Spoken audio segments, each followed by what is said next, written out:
이번에는 시청자 여러분들이 궁금해하시는 사회적인 이슈를 법률적 해석을 통해 새롭게 이해해보는 이슈 톡톡 시간입니다. 네, 박아롱 변호사 자리하셨습니다. 안녕하세요. 안녕하세요. 네, 자, 오늘 어떤 주제로 이야기를 나눠볼까요? 네, 태움이라는 단어 들어보셨을 것입니다.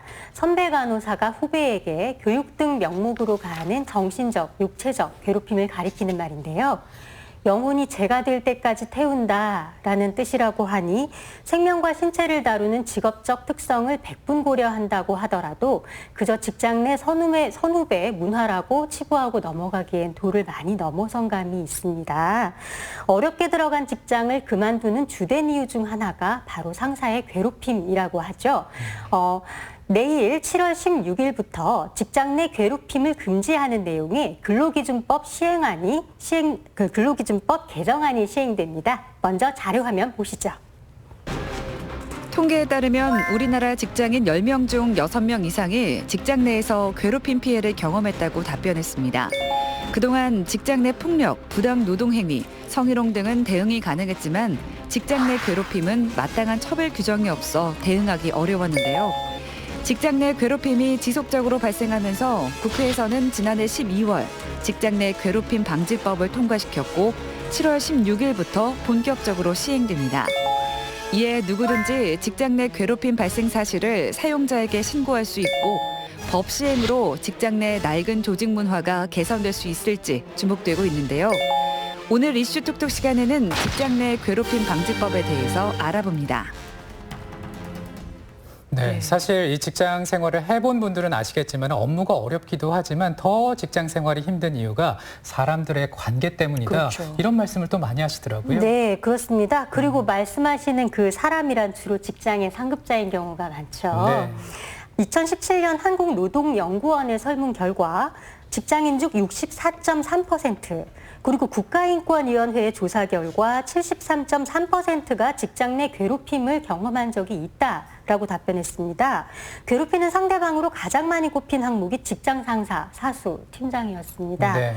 유교 사상과 군대식 조직 문화가 아직은 짙게 작용하고 있는 우리 직장 분위기에서 사실 대부분의 직장인들이 직접 또는 간접적으로 직장 내 괴롭힘을 경험해 보았을 것입니다. 네, 직장이라고 한다면 사실 우리가 성인의 어떤 생활기에 있어서 거의 3분의 2 정도를 그렇죠. 직장에서 보낸다고 해도 과언이 네. 아닌데요.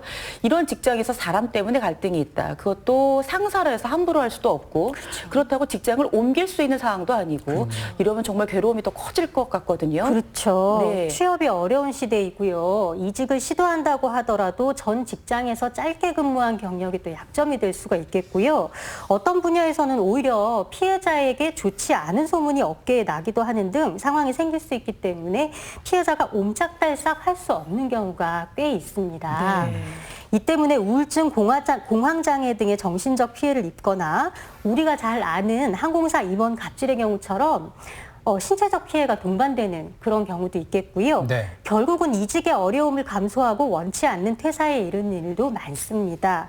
퇴사에 이르고 나서는 업계에서 사회 부적응자나 내부 고발자 비슷한 취급을 받기도 하고요. 네.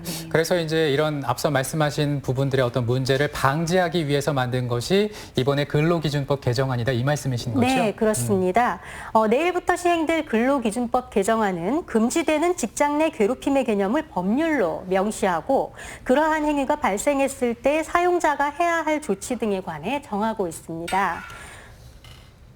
그러면 제가 이 직장 내 괴롭힘 했을 때 먼저 떠오르는 게 태움, 방금 말씀하신 네. 것도 이 항공사 그 임원 갑질 이런 큰 이슈된 사건들도 떠오르지만 우리가 일상에서 자주 접할 수 있는 뭐 이런 휴가를 잘 못 쓰게 한다거나 아니면 퇴근 후에 자꾸 연락을 해서 괴롭힌다거나 뭐 이런 사소한 것들도 있을 거 아니에요. 네, 그렇습니다. 주로 어떤 것들이 어떤 식으로 인정이 되는지도 궁금하거든요. 네, 개정 근로기준법 제76조에 의해서 직장 내 괴롭힘의 정의를 두었습니다.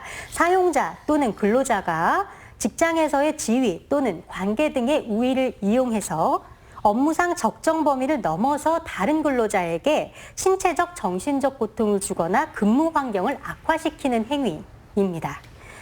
파견 근로의 경우에는 파견 사업주와 사용 사업주 모두 여기에 사용자에 해당할 수 있겠습니다.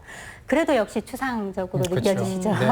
네. 예, 고용노동부에 의하면 당사자와의 관계, 행위 장소 및 상황, 행위에 대한 피해자의 반응, 행위 내용 및 정도, 행위가 일회적인지 단기적인 것인지 지속적인 것인지 등을 구체적인 사항을 참작해서 종합적으로 판단한다고 합니다.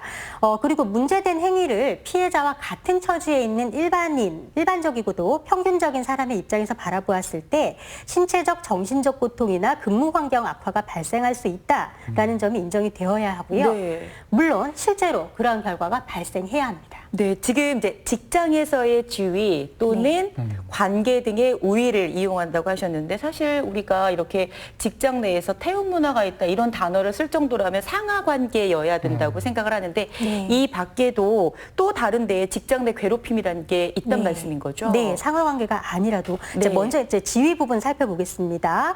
지휘 부분을 보면 직접 지휘 명령을 내리는 관계가 아니라고 하더라도 직위 직급 체계상 우위를 이용한다면 금지 행위에 해당될 수 있겠고요. MC께서 조금 전에 말씀 주신 것처럼 직급상 반드시 상하관계가 아니라고 하더라도 연령, 학벌, 출신 지역이라던가 정규직인지 계약직인지 여부, 네. 그리고 근로연수 등 업무 역량에서의 우위도 여기에 해당할 수 있겠고요. 보통 직장에서 보면은 인사나 감사 부서에 계신 분들이 힘이 세시잖아요. 네. 예, 그러한 우위를 이용할 경우에도 직장 내 괴롭힘에 해당될 수 있습니다. 네.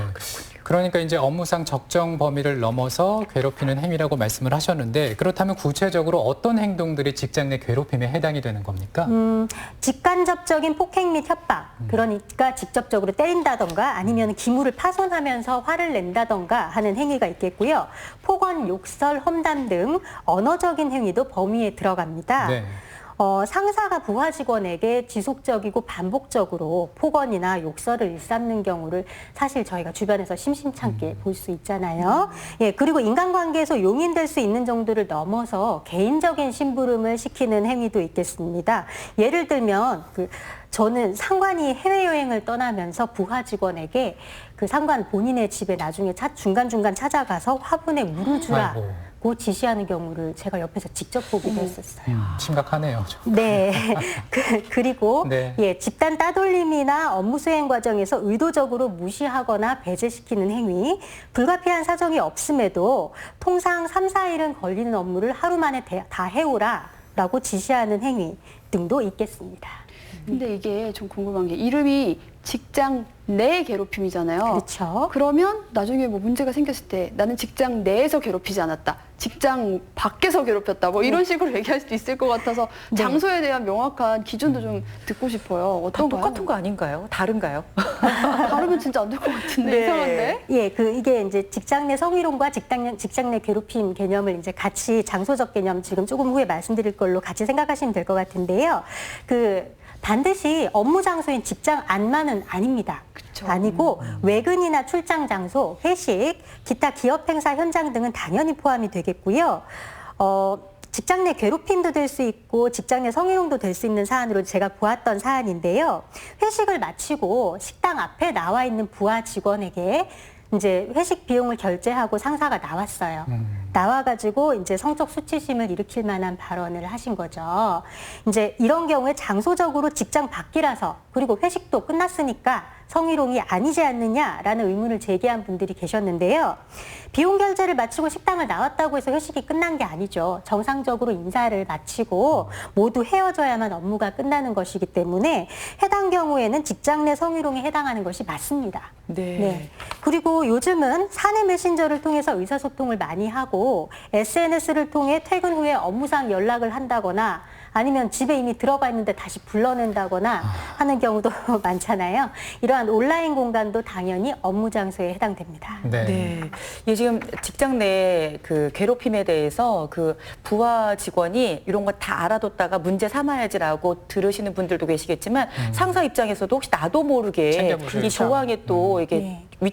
저촉될 수도 있잖아요. 그러니까 이런 내용들도 잘 알고 있으셔야겠습니다. 네. 자, 그러면 직장 내 괴롭힘 이 밖에도 또 어떤 내용들이 있습니까? 네, 고용노동부 홈페이지에 들어가시면 지금 말씀하신 것처럼 이제 뭐 부하 직원인 경우에도 그렇고 상사인 경우에도 그렇고 과연 어떤 행동들이 이제 직장 내 괴롭힘이 되는지 많이 네. 궁금하신데 고용노동부 홈페이지에 자세한 이제 예시들이 있습니다. 그 중에 이제 몇 가지 소개를 좀 해드리면요. 정당한 이유 없이 업무 능력 또는 성과를 인정하지 않거나 훈련, 승진, 보상 등에서 차별하는 행위. 근로계약서에 명시되어 있지 않은 허드렛 일만 시키거나 일을 거의 주지 않는 행위, 왜 책상을 빼놓는다고 하죠. 네. 그런 행위들, 업무와 관련된 중요한 정보 제공이나 의사결정 과정에서 배제시키는 행위 등이 있겠고요. 그리고 정당한 이유 없이 휴가나 병가 등을 쓰지 못하도록 하는 행위, 특정 근로자에 대해서만 일하거나 휴식하는 모습을 감시하는 행위, 개인사에 대한 뒷담화나 소문을 퍼뜨리는 행위, 의사에 상관없이 음주, 흡연, 회식 참여를 지나치게 강요하는 행위 네. 등이 네. 있겠습니다. 그동안 우리가 좀 일상적으로 느껴왔던 부분들이 이제 많이 적용이 네. 되는구나라는 생각이 듭니다.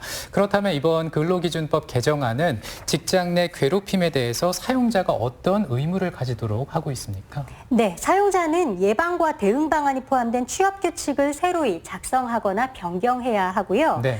이를 위반할 경우에는 과태료를 부과받게 됩니다. 또 직장 내 괴롭힘이 발생한 사실을 알게 된 경우에는 이를 조사하고 피해자의 의견을 들어서 근무 장소를 변경하거나 유급 휴가를 명령하는 등 적절한 피해자 보호 조치를 취해야 하고요. 직장 내 괴롭힘이 맞는 것으로 판단이 될 경우에는 행위자를 징계하는 등의 조치를 해야 합니다. 그런데 우리 직장 문화에서는 사실 피해를 주장한 사람이 오히려 부적응자 또는 뭐 내부 고발자 같은 취급을 받는 경우가 꽤 많이 있지 않았습니까? 근로기준법에 의하면 직장 내 괴롭힘 발생 사실을 신고하거나 피해를 주장한다는 이유로 피해자에 대해 해고 등 불이익한 처우를 해서는 안 되고요. 만약 불이익한 처우를 했을 경우에는 3년 이하의 징역 또는 3천만 원 네. 이하의 벌금에 처해지게 됩니다. 네. 지금 이제 지인 중에도 이런 직장 내 괴롭힘 때문에 고민이신 분들이 꽤 있더라고요. 네. 그래서 이 얘기를 했더니 근데 알아보니까 이게 안 된다. 생각보다 적용되는 범위가 정해져 있다. 네. 우리는 해당이 안 되더라 하는 분이 있었어요. 네. 이게 좀 미흡하다는 지적도 좀 있다고 들었는데 어떤가요? 네, 이게 일단은 말씀하신 부분도 있어요. 이게 지금 판단이 사용자한테 맡겨져 있는 거거든요. 네. 그리고 가해자에 대한 처벌 규정이나 가이드라인이 정해져 있지 않아요. 예, 그런 미흡한 점이 있고 사측의 징계 절차에 이제 모두 맡겨져 있고요. 사용자가 직장 내 괴롭힘에 해당하는지 여부를 판단하고 징계를 정하도록 되어 있기 때문에 사업주가 가해자일 경우에는 앞서 본 것들이 사실 별다른 의미가 없게 됩니다. 취업 규칙을 잘 갖추고 이제 고용노동부가 제시한 그것들 좀 보긴 해야 되겠지만 사용자로 하여금 피해자를 보호하고 행위자에게 적절한 징계를 하라고 이제 법에는 되어 네. 있죠.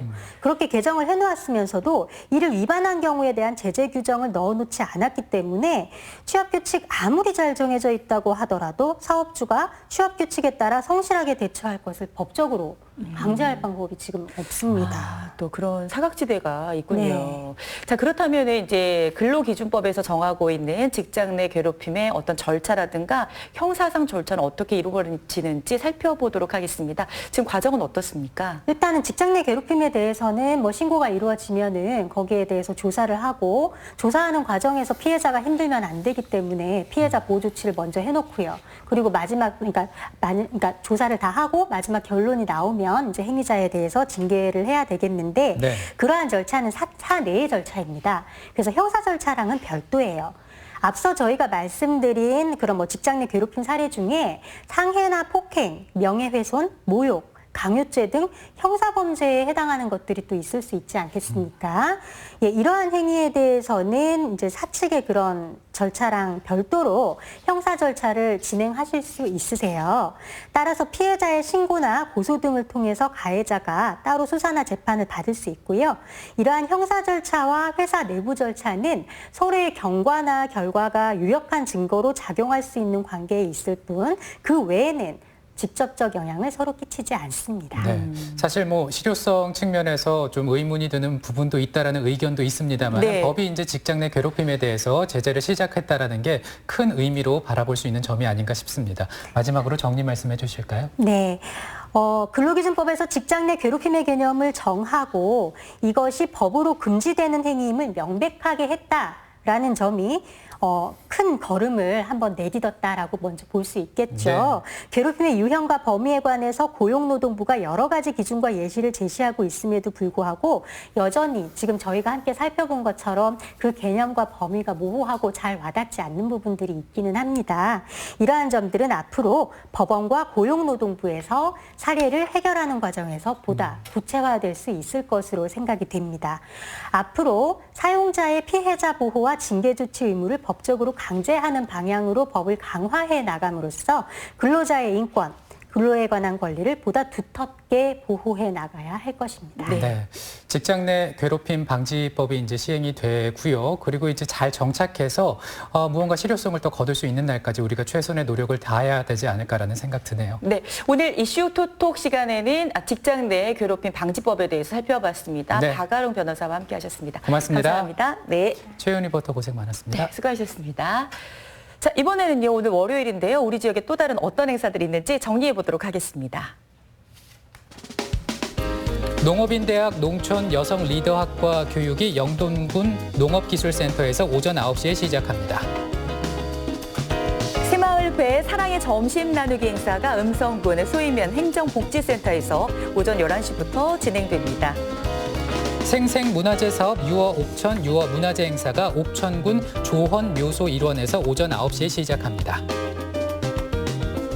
영어로 배우는 동물 생태 수강생을 모집합니다. 7월 16일까지 청주시 통합 예약 시스템에서 접수 받습니다. 내일 화요일 예고인데요. 학교 안에 또 다른 학교를 변화시키는 학교 협동조합을 소개합니다.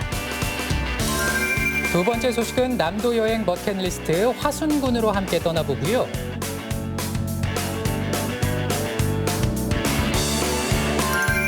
화요일 건강 클릭 시간에는 한의학 박사 최우성 원장과 함께 시큰하고 저린 손목 터널 증후군을 주제로 얘기 나눠보겠습니다.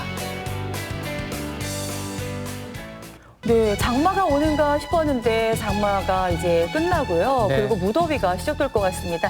이럴 때쯤이면 맛있는 거 잘 드시고 건강하게 생활하셔야 될 텐데요. 네. 7월의 제철 음식, 제철 재료는 어떤 게 있을까요? 네, 일단 세계 3대 작물 중에 하나인 옥수수가 첫 번째 주인공입니다. 마그네슘과 칼륨 그리고 식이섬유가 풍부해서요. 쪄먹게 되면 건강식으로 또 유명하죠. 네, 그리고 또 한 가지 있습니다. 여름철에 입맛을 돋구는 깻잎인데요. 네. 생선이나 고기와 궁합이 아주 잘 맞죠. 약 30g 정도만 살짝 드셔주셔도 네. 하루에 필요한 철분을 모두 흡수한다고 하니까 깻잎 자주 챙겨 드셔야겠습니다. 네, 그리고 마지막 식재료는 바로 양파입니다. 열을 가하게 되면 단맛이 또 매력적인데요. 천연 피로 해소제로 또 유명하기도 하고요. 신진대사를 활성화시키기도 한다니까 이 7월에 제철 식재료 드시면서 건강하게 또 보내시기 바랍니다. 잘 드시는 게 네. 보약이라는 거 꼭 기억해 주세요. 저희 여기서 인사드립니다. 내일 뵙겠습니다. 여러분 고맙습니다. 고맙습니다.